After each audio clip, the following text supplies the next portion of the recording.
when you talk about the vastness of the mercy of Allah subhanahu wa ta'ala and His bounty, what you realize is that sometimes you come across these authentic ahadith. And at first you might even be a little suspicious about whether or not they're authentic, because the reward that is mentioned is so great for seemingly very simple things. And then you realize that the Prophet sallallahu alaihi wasallam, as he talks about these deeds that are otherwise inaccessible to us, or these rewards that are otherwise inaccessible to us, the deeds that he does sallallahu alaihi wasallam are always regular habits that we can adopt in our lives. And who knows how many hajjs and how many rewards we will find on the Day of Judgment bidnillahi ta'ala if we sincerely undertake those deeds.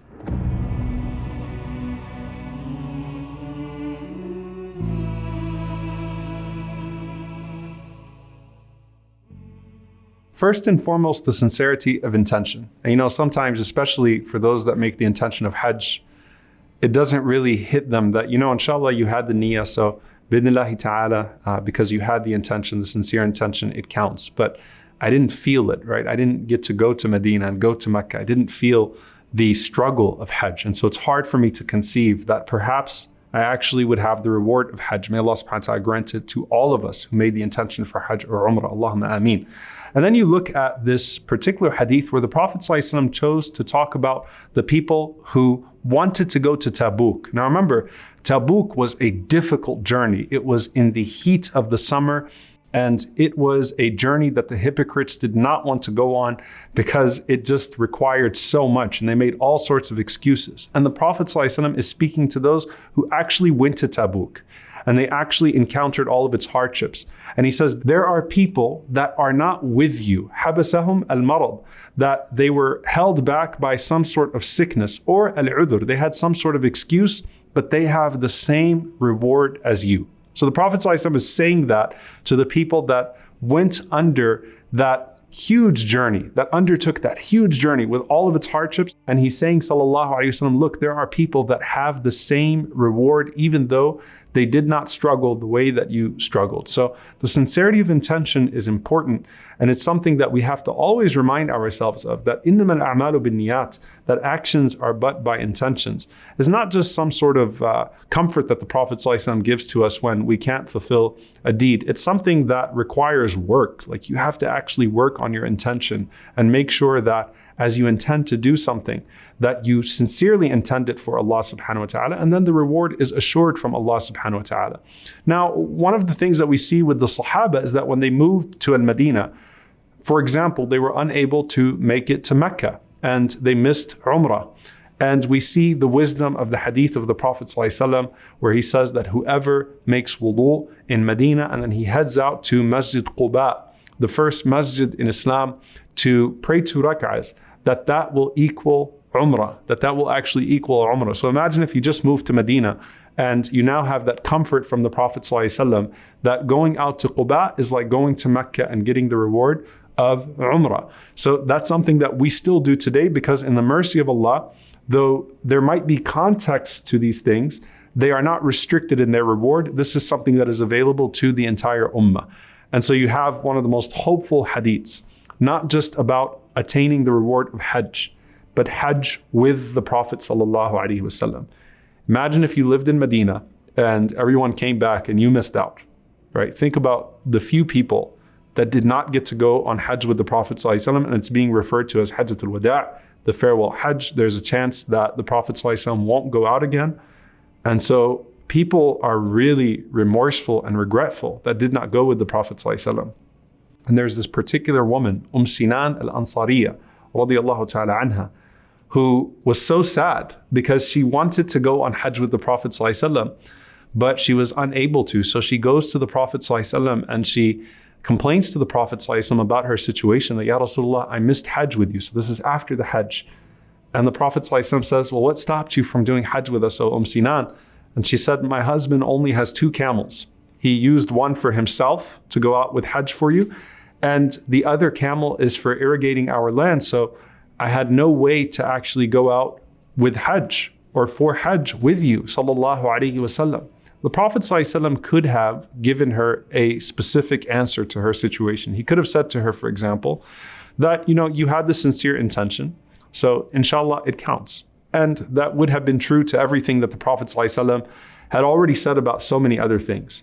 But instead, a gift to the entire ummah. The Prophet ﷺ says to her, if you can go out in Umrah in Ramadan, فَإِنَّ عُمْرَةً فِي رَمَضَانَ تَقْضِي حَجَّةً مَعِي.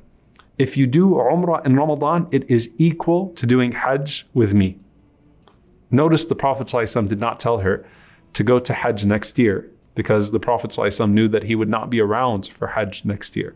But he gave a gift to the ummah. May Allah reward Sinan for asking the Prophet ﷺ that question, because when you see the haram in normal circumstances full in the time of Ramadan and the people flocking from all over the world, know that that is the reward of Hajj with the Prophet ﷺ.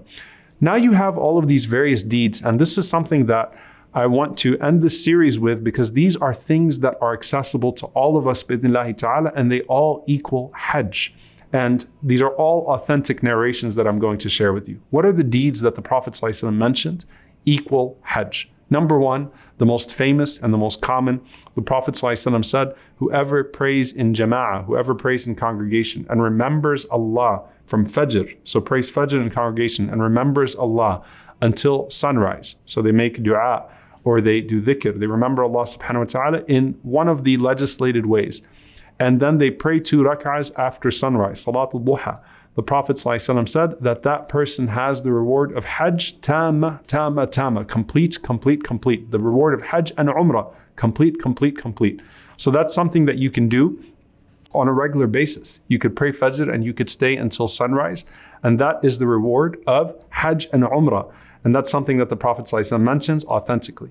Then there are other narrations, all of them authentic. One of them, the Prophet ﷺ said, Man masha ila salatin maktubatin fil jama'ah. Whoever walks to one of the obligatory prayers to pray in congregation, fahiya kahajja. Then that is the reward of Hajj. وَمَنْ مَشَى إِلَى صَلَاةٍ تَطَوُّعٍ. And whoever walks to pray a voluntary prayer in the masjid, then that is Umrah. And in one narration, the Prophet ﷺ specified Salatul Duha. So if a person one day decides that they want to go to Salatul Duha, or they want to go pray 2 rak'ahs in the masjid, Salatul Duha, or a voluntary prayer, then that is the reward of Umrah. And when a person walks to the mandatory salah, and the Prophet ﷺ says, that is like a Hajj complete. Well, what about the other things? And notice they all surround the masjid here, right? The Prophet ﷺ said in another authentic hadith, Man ghada ila al-masjid, la yuridu illa an yata'allama khayra aw yu'allima.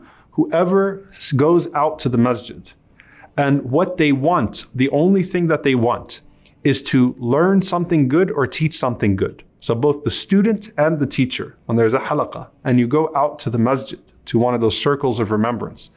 And think about this, by the way, in the age of everything being virtual now, especially post-COVID, right? When things open up and you actually have the opportunity to go and listen to something in person, attend a class live. The Prophet ﷺ said, كَانَ لَهُ كَأَجْرِ حَاجٍ, that person has the reward of a person who went out for Hajj, tamma. And he said, all together, complete. Why does the Prophet ﷺ keep saying tamma? Because you might be thinking to yourself, come on, Ya Rasulullah. Really? The entire Hajj? The Prophet ﷺ is saying the reward of Hajj, complete.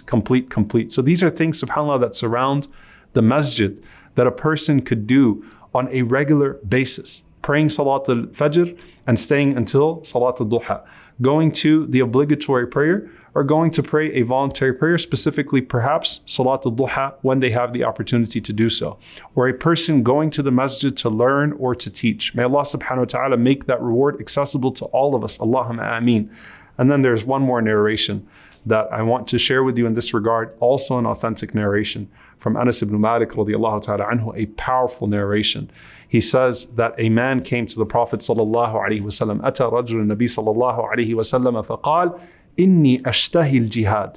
He said that I want to go out and fight for the sake of Allah subhanahu wa ta'ala. I desire to go out and fight for the sake of Allah subhanahu wa ta'ala, to struggle in the path of Allah. وإني لا أقدر عليه, but I don't have the means to do so. So I can't go out in Tabuk, I can't go out in Hunayn. Ya Rasulullah, I'm unable to do so. What was the answer of the Prophet ﷺ? He said, هل بقي أحد من والديك? Are either of your 2 parents still alive? قال أمي. He said, my mother. the Prophet ﷺ said, فَأَبْلِ اللَّهَ عُذْرًا فِي بِرِّهَا. The Prophet ﷺ said, then show your closeness to Allah, come close to Allah with your intention. Strive and struggle by obeying her, by showing her goodness, by giving her good companionship, by serving her. And the Prophet ﷺ, and of course we know that when it comes to jihad, this is the famous narration where the Prophet ﷺ sent the young man back and he said, فَفِيهِ مَا فَجَاهِدْ, then strive in your parents, right? Strive in their favor, that go back to your mother, heaven is under her feet. But here in this particular narration, which is an authentic narration, the Prophet ﷺ says, فَإِنَّكَ إِذَا فَعَلْتَ ذَلِكَ, that if you do what I just told you, if you honor your mother, the Prophet ﷺ said, فَأَنْتَ حَاجٌ وَمُعْتَمَرٌ, you are a person who is amongst those who do Hajj and Mu'tamar. You are one of those who has done Umrah, وَمُجَاهِدْ فِي سَبِيلِ اللَّهِ. So subhanAllah, if one of your parents is alive, honoring your parent is like jihad and Hajj and Umrah all together. And this is an authentic narration from the Prophet ﷺ. SubhanAllah, we find this throughout this entire series and throughout everything that the Prophet ﷺ was doing in Hajj. Rasulullah ﷺ did not want to restrict our Islam to a single gathering, but rather to transform our entire lives. And that's something that we take even from the ultimate gathering that happened in this world with the Prophet ﷺ. May Allah resurrect us in the ultimate gathering in the hereafter in His companionship ﷺ, and allow us to be His neighbors in Jannat al-Firdaus. Allahumma ameen. Jazakumullahu khaira. Wassalamu alaikum wa rahmatullahi wa barakatuh. In these days, as we exert ourselves with all sorts of good deeds that our Prophet ﷺ taught us, we invite you to spend in the way of Allah subhanahu wa ta'ala so that we may all further ourselves along this journey and draw closer to Him.